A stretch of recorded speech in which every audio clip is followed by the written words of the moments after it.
In March 2011, a tsunami hit Japan, killing almost 19,000 people and crippling the Fukushima Daiichi nuclear plant. The shutting down of the plant removed thousands of megawatts from the country's power grid, but that was just the beginning of the problems caused by Fukushima's meltdown. Continuing fears about food safety are destroying the livelihoods of farmers and fishermen who have worked the Fukushima lands and coastline for generations, while concerns over nuclear power in general is creating a financial black hole for Japan's government. Before the disaster, which led to the country bringing 50 of its nuclear reactors offline due to safety concerns and mounting public pressure, the nuclear industry was providing 30% of Japan's electricity. It was expected that this level would increase to at least 40% by 2017, reducing import costs and decreasing the reliance of Japan's power grid on traditional fossil fuels. According to Paul Scalise,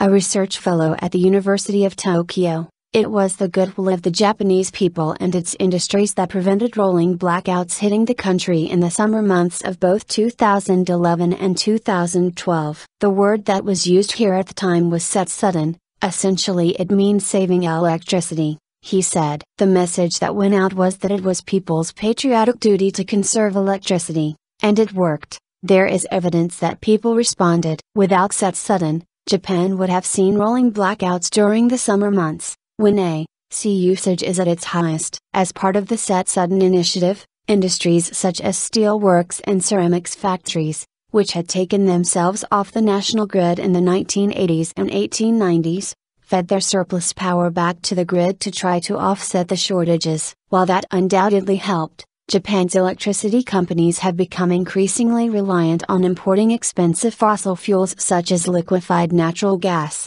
LNG. According to figures from the Ministry of Finance, imports of LNG in 2012 were 11% higher than those before the 2011 tsunami. When combined with a regional cost increase because of rising demand, spending on LNG in 2012 was $27 billion higher than in the year before the Fukushima disaster, and gas now accounts for more than 8% of Japan's imports. Fuel costs for the 9 Japanese electric power companies which own and operate nuclear power plants also increased by 94% from their pre-Fukushima levels of $36.2 billion in 2010 to $70.9 billion in 2012's fiscal year. Dr. Scalise told Al Jazeera that this solution was not one that could be used in the long term. It's not sustainable at all, he said. The renewable energies industry is likely to grow quickly over the next few years, but that is easy when you're starting from such a low base. The issue is that Japan doesn't have,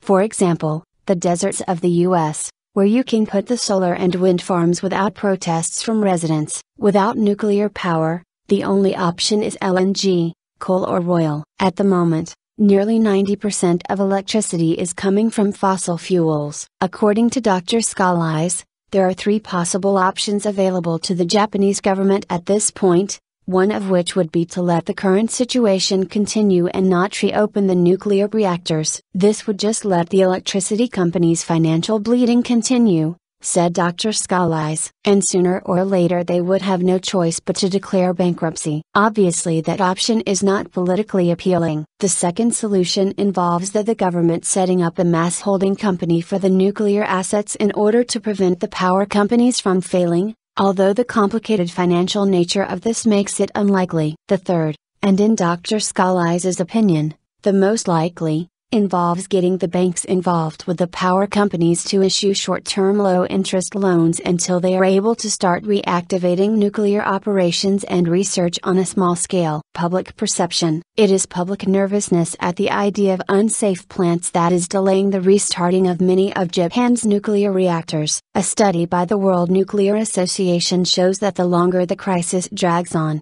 the more people want to see a move away from the reliance on nuclear power. By March 2013, 20% of people questioned wanted nuclear power to be abolished. It is that public perception of fear and danger that has also led to the near demise of the fishing and farming industry in and around Fukushima. Fishing in the area has been banned due to some bottom-feeding fish being found with radiation levels higher than the Japanese government's new acceptable level of 100 becquerels per kilogram. The Japanese public has every reason to distrust nuclear officials in that country. M.V. Ramana, Princeton University. Shunsuke Managi, Associate Professor of Resource and Environmental Economics at Tohoku University, said that the infrastructure damage to fisheries after the tsunami totaled $10 billion, but that there was also loss of earnings caused by the continuing issues with safety and decontamination in the area. The fish further out are actually fine, he told Al Jazeera. Closer to Fukushima, the levels of radiation in the fish are higher than government standards,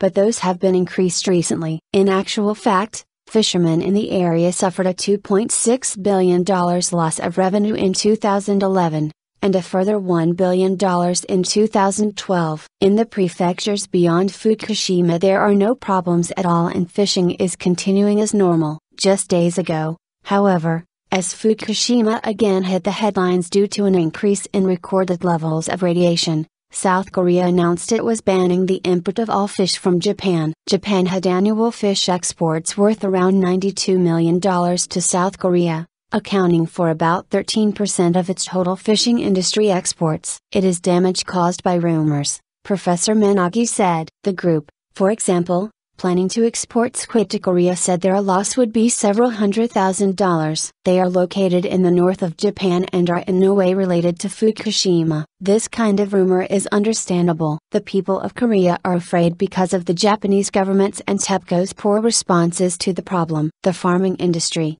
too, has taken a financial knock, as the competency of TEPCO, Fukushima's operating company, and one of the largest energy corporations in Asia, was called into question. Director of the Kyushu Institute of Technology in Japan, and volunteer for independent radiation monitoring group Safecast, Asby Brown told Al Jazeera that there was a lot of anger among farmers who had been removed from their homes. There are three groups: those who have been evacuated with no real hope of returning, those who are hoping to return soon, and those that were not evacuated. It is a real blow. In some cases these farms were famous because the same family had been living there for centuries. There is a lot of anger among the farmers. Those in the exclusionary zone need compensation. Realistically, a lot of us feel the government cannot afford that. There has been compensation as far as relocation costs and things like that go, but looking to the long term, there has been very little information about what is intended. Brown said that some townships had said they were expecting people to soon be allowed to move back to the area,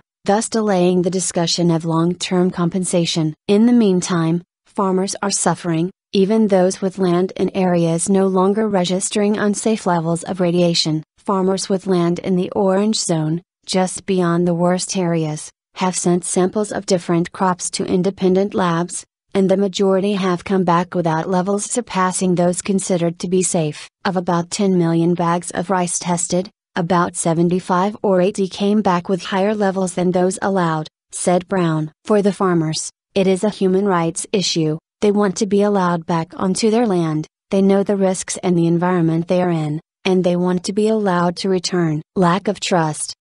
Even if they were allowed to return, it would be unlikely that the crops they produce would sell. They are suffering from the Fukushima name, said Brown. It is an understandable human reaction. If there is a choice of food, then why would you choose one with this reputation? In reality, the standards set by Japan are the most strict in the world. A plethora of mistakes in the handling of the Fukushima disaster have, however, made people distrustful of the government and whether food safety is being correctly monitored. Even the most recent plans, and sizable investment from the government, to stop the radiation leaks have been met with skepticism. Dr. M.V. Ramana, a physicist specializing in issues of nuclear safety with the Program on Science and Global Security at Princeton University, said that he did not believe the scheme would succeed. This was reinforced when I heard about the primary component of the response, the frozen soil wall, he said. Not only is this strategy untested on the scale that is being contemplated,